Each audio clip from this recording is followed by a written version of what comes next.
about 10 days after 9/11, I went through the Pentagon and I saw Secretary Rumsfeld and Deputy Secretary Wolfowitz. I went downstairs just to say hello to some of the people on the Joint Staff who had used to work for me, and one of the generals called me in. He said, "Sir, you got to come in. You got to come in and talk to me a second." I said, "Well, you're too busy." He said, "No."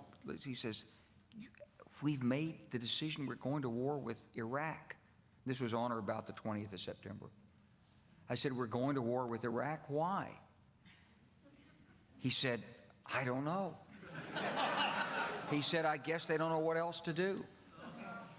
So I said, "Well, did they find some information connecting Saddam to Al-Qaeda?" He said, No. He says, "There's nothing new that way. They just made the decision to go to war with Iraq." He said, "I guess it's like we don't know what to do about terrorists, but we've got a good military and we can take down governments." And he said, "I guess if the only tool you have is a hammer, every problem has to look like a nail." So I came back to see him a few weeks later, and by that time we were bombing in Afghanistan. I said, "Are we still going to war with Iraq?" And he said, "Oh, it's worse than that."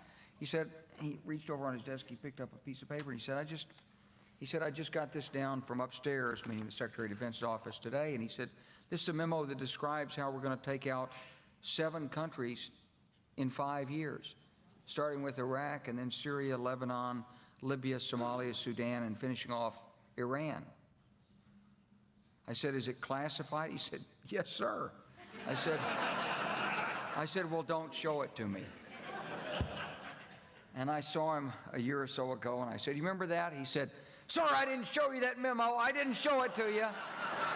I'm sorry, what did you say his name was? I'm not going to give you his name. So go through the countries again.